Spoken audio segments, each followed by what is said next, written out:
Hello OSA! Today we're going to start a series that's a little bit more fun than the invisible stuff I usually talk about. Today we're going to be talking about something, I hate to sound too esoteric from the start, but what is a fish? That's the series. What is a fish? That's a really hard question, especially if you study fish for a living or if you have to work with fish. You try and think of things that unite all the fish. Yeah, I know that they live in water, but so do several other things. The aquatic salamander isn't a fish. A whale isn't a fish. So what separates it? Well, a whale breathes air. A beta breathes air, so that's out. And then you think of all the other things. Fish have scales. Well, catfish don't have scales. And then you think, well, fish lay eggs. That's not true. Many fish are live bearers. And today we're going to be, instead of talking about, fish, many people, fish scientists and even fish hobbyists, have found it a lot more useful to start to talk about fish as the different families of fish. Because it's a little bit more easy to kind of summarize how they may or may not work in an aquarium based on the family level and the location level, a little bit more so than, it's a saltwater fish or a freshwater fish or a small fish or a large fish. First of the many fish families, and gosh darn, there are so many of them, we can't possibly cover them all, but we're going to start with one that's very profound in the hearts and minds of aquarium keepers everywhere, and that is the Poeciliids.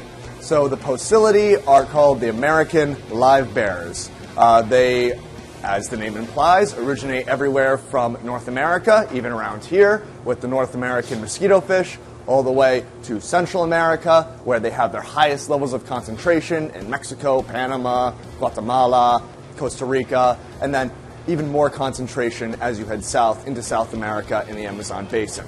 So, live bearers. Enough of me talking, let's look at some. Live bearers have an amazing diversity in the aquarium industry, even though they're considered a little bit common. And this is because you look at the environment where a lot of these guys are from. Now, we'll divulge a little bit. The ones that we have here are kind of the rugrats of the American live bearers. So the guppies, platies, swordtails, mollies, all these things that we associate as live bearers only make up a very small fraction of the ones that are traded in the industry and that are present in the wild. And that's because they're the ones that are most adapted to living in essentially drainage ducts. These guys, you can find them in Mexico off the side of the road. You can find them in backwaters that hit like over 90 degrees. You can find them in areas where water's stayed almost stagnant for months and months and months at a time. And that's why they make such a fantastic beginner fish for so many people. They are live bearers. So if you give them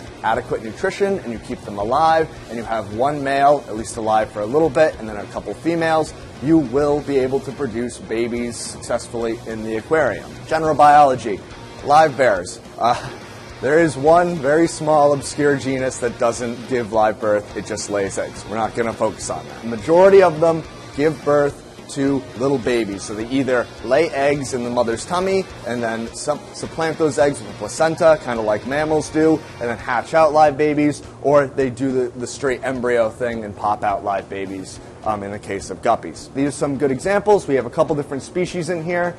So these are guppies, which are arguably the most classic Poeciliid, and then we have elders live bearers, which are a little bit more rare but can also hybridize with the guppies. So this is our next point.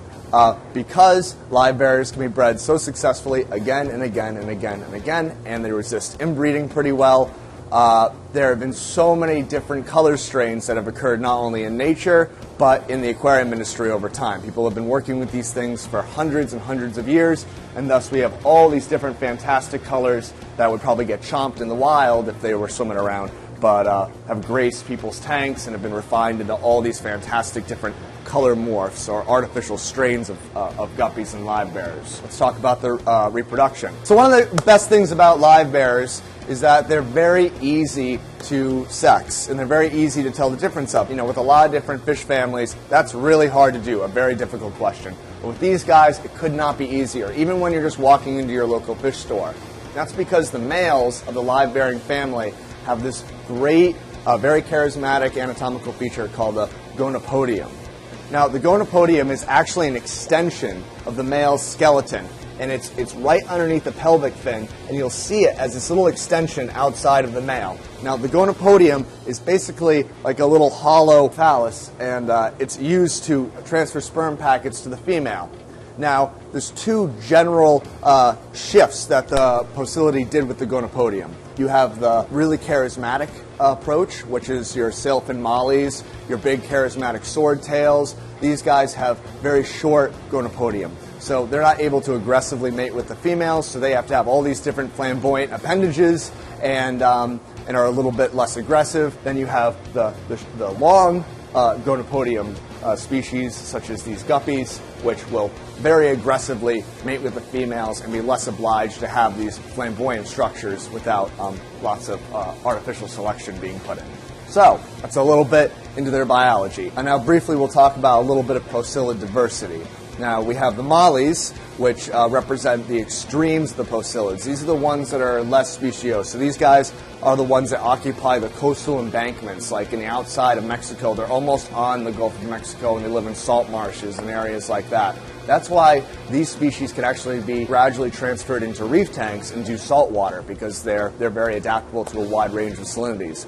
This is not the same for the broad majority of the Poeciliids, which can handle comparatively very little salt. Now, the platies, the mollies, and the guppies, these things that are very common, these can handle a wider range, but you'll find that there's far more species with far more colors, and some of them have some very, very peculiar care requirements, to the point where some of them require very acidic water, very basic water. So even though people consider them a little bit of a more common curriculum fish, even though they're really cool and can lead to a lot of success, platies, guppies, mollies, there are many other species in the Poeciliid family that are a lot rarer and that look a lot cooler, but they don't necessarily have the same elastic tolerances that these guys have. In pretty much all the Poeciliid members, they have this upward-facing jaw. Even though they can peck off food items off the bottom, they're far more efficient and far more eager to eat floating feed.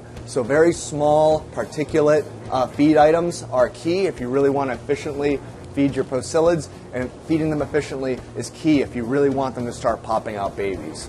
Now, a lot of them have evolved to live without plants, so they don't necessarily need them. They're very tolerant of living without them. However, they certainly won't hurt plants, and the more plants and the more decor that you have in the aquarium and the more complex structure, the higher chance that you have that those babies will have many different places to hide, and that you'll have more of them survive to the size where the adults won't eat them immediately. And once the babies survive a couple weeks, most Poeciliids will leave their young alone, and people can have an exponentially increasing colony.